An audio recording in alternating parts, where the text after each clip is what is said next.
have these both of these attributes that I can use, and I decided to use my wrestling for once. So I'm kind of threw everybody off. Yeah, I know afterwards, the crowd had some boos. You kind of shrugged your shoulders, but were you happy with your performance? I mean, maybe. Yeah, you know what? I like to entertain, man. I want to be a crowd pleaser too, But I think with this fight, Sergio's dangerous, man. He's a great striker. He's one of the best strikers in our weight class, and I knew I had to put him in deep waters, and that was ride him, not just use the wrestling, but actually folk style wrestling, ride him against grab wrist on the hips, and making him carry my weight. So that's pretty much what we worked out the whole camp, and we just solidified the game plan. That's all. And when you were striking, did you feel like it was pretty even there, or do you just feel the ground was the path of least resistance, so that's where you went? Yeah, I felt so. I didn't feel Sergio. If Sergio had more power, he'd be a little more dangerous. But I really, he caught me with a few punches, and I was just like, huh. And I slipped it, but I didn't really get razzled and dazzled. I knew when I hit him, it was kind of, I felt like he felt it a little bit more. But for the most part, we're looking just for openings, for takedowns, and putting him on the ground. And we had a specific plan, and even with not just him, not just his fights, but his brother's fights too. They've always having wrestlers very problematic for them. So when they wanted this fight, I'm just like, man, are you? I was almost like, are you sure? Just because of that strong base, And but kudos to him, man. He came out. He was confident that he could have got this win, and I just came on top. Yeah, and last thing from me, it seems like in any normal circumstance, this would be the one that would do the trick in terms of getting you that second title shot. But it seems like there's this TJ Dillashaw situation kind of lingering over the division, whether he's going to come down and fight Demetrious. So what do you kind of expect to happen from here? No, well, like I said before, man, I think having that TJ DJ fight is great. I think it's great because I think people are going to see how good Demetrious Johnson really is, because he's been kind of flopping all these 125-pounders. Now, if TJ does come down 125 pounds, I just think it's going to be really good for our weight class because, again, they're going to see how good Demetrious Johnson really is. But from what I've heard, that DJ doesn't want to necessarily fight him just yet, or he wants to write money. And I said I'll welcome TJ to the weight class. If DJ does not want to fight him, I'll fight TJ. And I know with him, he's a former wrestler. I'm gonna, it's gonna be a mixed fight, and I like it at 125 pounds. And that's if DJ doesn't want to fight TJ, I'll take TJ. Or DJ, both of them. I want to fight either one of them. Hey, Henry, right over here. If TJ doesn't happen, if DJ rematch doesn't happen, Joseph Benavidez, is that a fight you still want, just with the way that fight ended sort of controversially? Yeah, absolutely. We were just talking about it backstage with Eric. When Joseph does get healthy, we can talk about the Grinch. And where does this win sort of rank in your career? Pettis, very big name, with his brother, and also just the fact he's been on a bit of a roll. Where do you sort of rank this win in your career?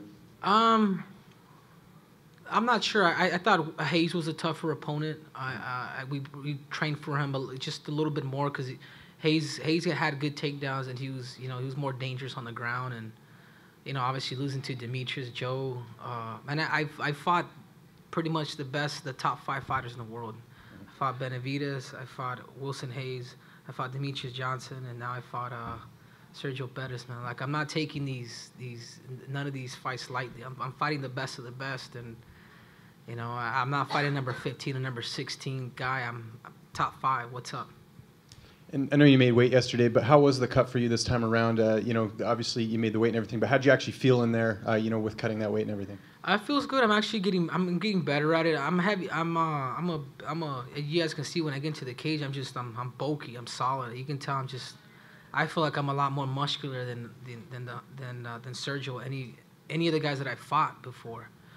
But I started adjusting some of the stuff that Captain Eric had. We did a hot bath the day of weigh-ins, which typically I do sauna, and I kind of do it old school wrestler style, knock it off. But this time it was more kind of sitting in the hot tub, absent salt, and just sitting there and just waiting it out.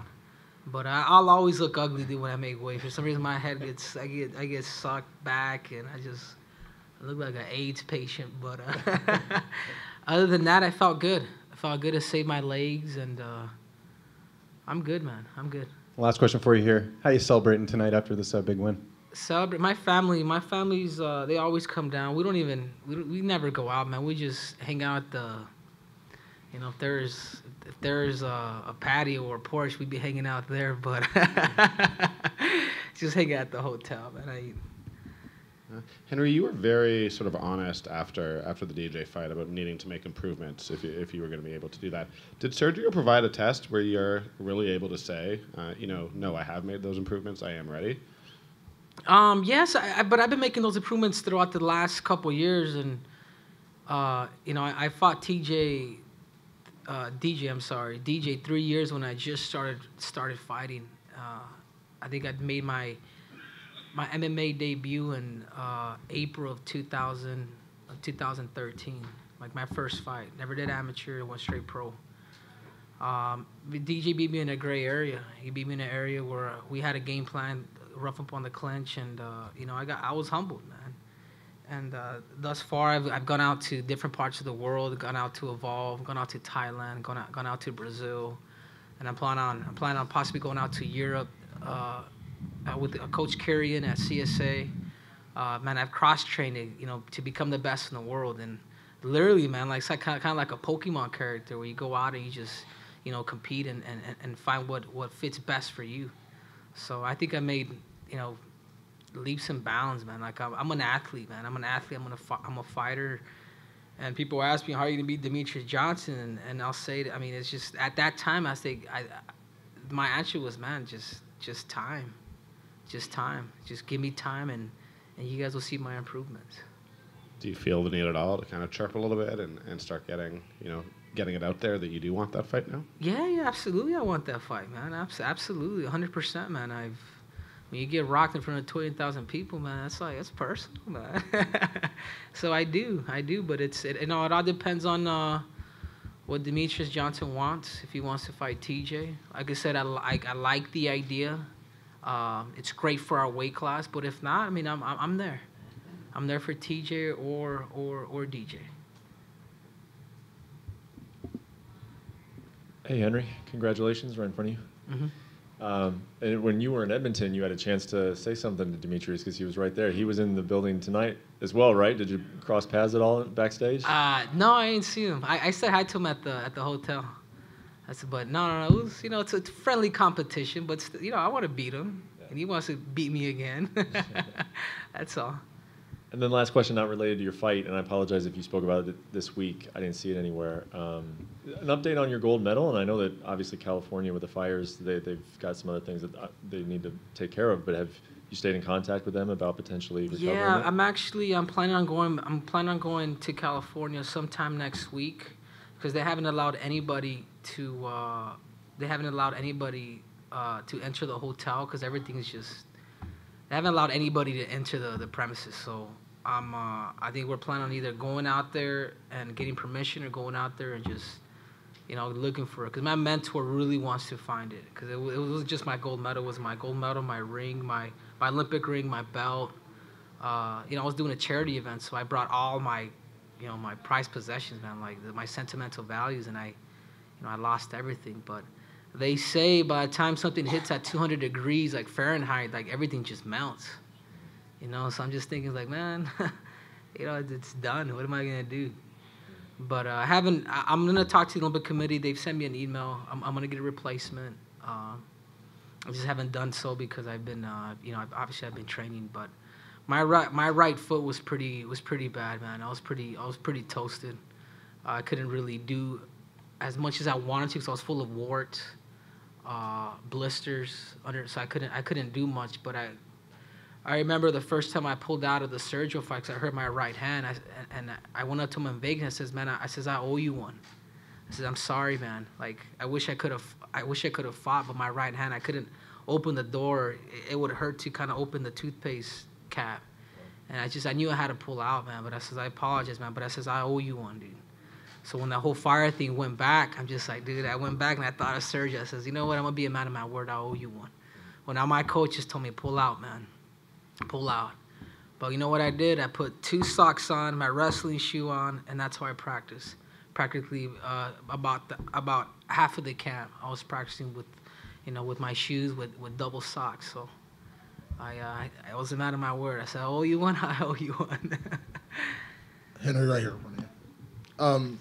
It's kind of a weird question, but having that Demetrious fight so early in your career, it's a loss. So a loss is never fun. But do you feel like you almost needed that fight because the improvements you've shown since then have been just incredible? Yeah, I think it's it made me respect every fighter because I really did. I mean, maybe I really did believe, man. I really did believe that I was gonna beat up Demetrious Johnson like when I fought him. Like deep down in my heart, in my mind, like I thought I was gonna beat this dude, like beat him up. And I was watching that. Because sometimes I'll get these like Instagram like alerts, and I remember watching it. And I remember watching when I lost it, and I was like so like sad, like disappointed after the fight. I'm just like, I just kept looking down, like, dude, did this just happen? But through that, it literally did, man. Like it made me respect him and everybody else in my weight class. So it was humbling, man. It was very, very humbling for me. And you said earlier, if the TJ DJ fight happens, we'll see how good Demetrious Johnson is. I just want to get your opinion. Do you see Demetrious winning that fight if they do end up, fighting at 125? Yes. Yes, and again, man, I have no rivalry with TJ, but I can see Demetrious Johnson easily handling TJ because you lose an additional 10 pounds against a pound-per-pound king going down to his weight class. Well-rounded, good wrestler, good striker, just a great mixed martial artist. Man, you're in for a treat, man. And he can say he's light and everything, but when you get down to 125 pounds, you're gonna feel it the next day. And Demetrious is a cardio machine. I think that's what's gonna make that fight dangerous. Now at 135 pounds, it might be a little different, but 125 pounds, it'll be a pretty dominant win by Demetrious Johnson.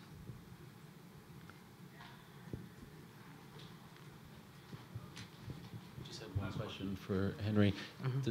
Does a part of you get a little sad at the fact, like if you compare being dominant in other sports, usually the one who is dominant isn't booed. In this sport, and tonight you were dominant. You won all 3 rounds decisively, and yet you were booed and kind of had to shrug your shoulders. Does that bother you? No, I feel bad for the fans. Like for me, no. I think for mixed martial arts, they're like, dude, everybody came out backstage like, damn, that's the wrestling everybody's been waiting for. They're like, man, that's riding. These are positions that people don't necessarily work on, like Khabib style, where they'll just ride you and hang on you, make you carry the weight. And no, not really, man, because I think I feel, if anything, Ariel, I feel bad for the fans. I do want to entertain. I do want to put on a show. But at the end of the day, dude, I do want to get that much closer, and I do want to fight Demetrious Johnson. And that's all. It was, I want to say it was a safe way out, but that was just the game plan that me and my team had. And I told you, if you can outstrike me, I will wrestle you. If I can. So I said that at the last meeting. So, and I was kind of saying that towards Pettis because I knew he was next. I says, if you can outstrike me, if you hit me a little too much than what I like, you're going down. I'm gonna take you down. So, that's it. Thank you guys.